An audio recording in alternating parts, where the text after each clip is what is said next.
धर्मो रक्षति रक्षताः। जब महाभारत का युद्ध हुआ तो भगवान कृष्ण को यह नहीं पता चल रहा था कि मेरे विरोधी, मेरे शत्रु कहाँ कहाँ पर बैठे हुए हैं। उन्होंने चिंतन किया कि यदि मैं उनको ढूंढूंगा तो मेरा सारा जीवन निकल जाएगा। युग परिवर्तित हो रहा है, पापियों का, दुराचारियों का, धर्म विरोधियों का विनाश करना अति आवश्यक है। तो उन्होंने क्या किया, सभी कपटियों को, सभी धर्म विरोधियों को, सभी दुराचारियों को एक जगह एकत्रित कर दिया, उनका एक झुंड बना दिया, उनका एक गठबंधन बना दिया। सब लोग दुर्योधन के साथ आकर के खड़े हो गए। कहने का भाव है कि जो शक्तिशाली व्यक्ति होता है ना, उसके कुछ ऐसे विरोधी होते वो सामने नहीं आना चाहते, डरते भी है उससे। उनको पता भी होता है कि हम यदि इसके हत्थे चढ़ गए तो हम मुझे छोड़ेगा नहीं। इसी तरह से भगवान ने उन सबको एक जगह इकट्ठा किया। उसके बाद क्या हुआ सबको पता है।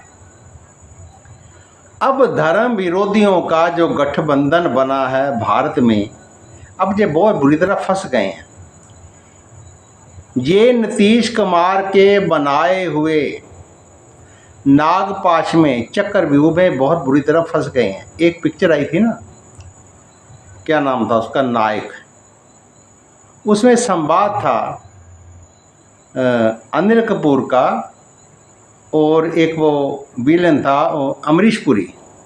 उनका संवाद था। जब टीवी पर उनकी चर्चा होती है तो वो चर्चा करते करते वो भावुक हो जाता है अमरीश पुरी। वो कहता है तुम एक दिन के मुख्यमंत्री बन करके देख लो, मेरी जगह पर तुम बैठ जाओ। तो वो अनिल कपूर इसको बात को सीरियस नहीं लेता, लेकिन जब वो बार बार एक दिन का वनडे मैच खेलता है कि तुम एक दिन के मुख्यमंत्री बन जाओ, तो उसका जो पीए होता है वो साइड पे खड़ा देख रहा होता। वो कहता, फिर अनिल कपूर को सोचना पड़ता, वो थोड़ा गंभीर हो जाता है। जब वो फिर पीए कहता अब ये फंस गया, अब ये फंस गया। इसी तरह मित्रों, ये जो गठबंधन बना है, इनकी आपस में कोई विचारधारा नहीं मिलती। अब कांग्रेस इन सभी में बहुत बुरी तरह से फंस गई है। ये ऐसी स्थिति हो गई है, ना तो इन्हें उगलता मिलता है ना इनको निगलते मिलता है। तो इसलिए मेरा कहने का भाव है, अब सभी जो हैं जिनके भीतर जहर भरा हुआ था, जिनको बोलने का मौका नहीं मिल रहा था, अब झुंड हो गया ना, झुंड। जब एक व्यक्ति लड़ने योग्य ना, उसके साथ 10 व्यक्ति खड़े हो जाएं तो वो आज से बाजू निकाल करके दूसरों को डोले दिखाता है कि मैं भी लड़ सकता हूँ, उसके पीछे लोग खड़े हैं। ऐसे ही जब जो गठबंधन बन गया ना, जी सब लोग समझते हम इकट्ठे हैं, सब एक दूसरे के विरोधी। साथ बैठा व्यक्ति जो उसकी जड़ें काट रहा है, पता उसको भी है, पता जिसकी जड़ें काटी जा रही हैं उसका उनको भी पता है, जो काट रहा है उनको भी पता है। इनके आपस में विरोध में इनके विचार नहीं मिलते। अब ये बहुत तो बुरी तरह फंस गए हैं। सनातन के विरुद्ध जो अनाप शनाप बक रहे हैं। आपको याद होगा बहुत से वर्ष पहले एक मायावती ने नारा दिया है। उसने सोचा कि मुस्लिम और दलित वोटों पर सत्ता साधने के लिए मैं कुछ लोगों का अपमान करूं, कुछ लोगों का विरोध करूं। उसने कार्ड खेला, एक शब्द उसने बोला, एक नारा दिया था, तिलक तराजू और तलवार इनको मारो जूते चार। आज मायावती का क्या हाल है, कहाँ पड़ी हुई मायावती? मायावती इस समय धरा पर चल गई, उसकी राजनीतिक भविष्य उसका समाप्त हो गया, आगे कोई दूर दूर तक उसका दिखता नहीं है। इसी तरह से जो भी गधे, घोड़े, बंदर जो भी धर्म के विरुद्ध बोल रहे हैं, सनातन धर्म, कुछ बोलते सनातन धर्म कब आया, कहाँ से आया। अरे मूर्खो, सनातन धर्म के पास तो चारों युगों की आयु का वर्णन है, वेदों में अंकित है, पूरा रिकॉर्ड है। ये लोग मुझे लगता है हिंदू है ही नहीं। कोई भी महमदन सनातन धर्म के विरुद्ध नहीं बोलता, कोई भी दलित हमारा जो भाईचारा वो कभी भी सनातन के विरुद्ध नहीं बोलता। दलित समाज ब्राह्मणों का आदर करता है, सबका आदर करता है जी। कोई सिर्फ ये है जो राजनीति साधते हैं। इसलिए इन्होंने सोचा कि हम सनातन का विरोध करके अपने अपने स्टेट में छुप जाएंगे, बच जाएंगे। आज मीडिया का युग है। आज आप एक शब्द अपने मुख से निकालो तो मीडिया उसको पकड़ लेता है और मीडिया उसको कैश करता है। इसलिए आप लोग बहुत बुरी तरह फंस गए हो। आप इस चक्रव्यूह से निकल नहीं सकते। आगे की राजनीति आपको छोड़ेगे नहीं। 2024 में आप लोगों का कोई भविष्य नहीं है। इसलिए बात वहीं आते हैं महाभारत पर।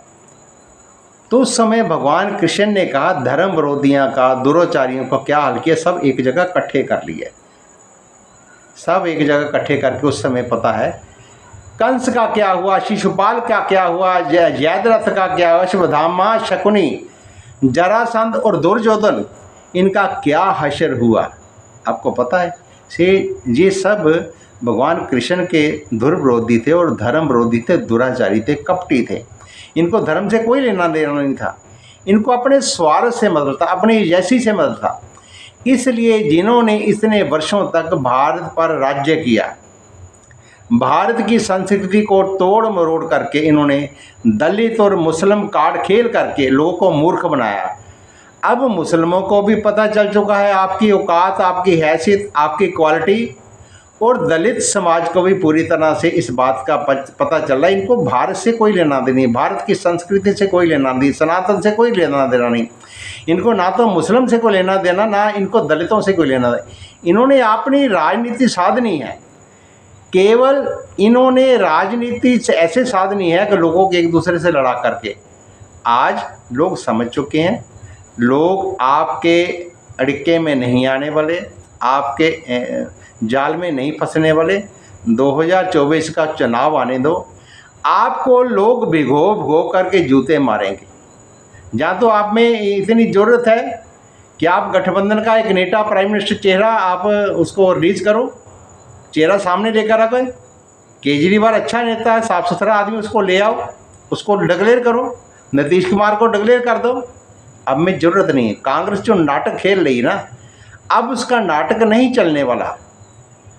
अब नाटक उसका फ्लॉप हो चुका है, उसको लोग समझ चुके हैं। इस 2024 में कांग्रेस समाप्त होने वाली है, कांग्रेस का भविष्य समाप्त होने है। ओम धर्मो रक्षति रक्षता।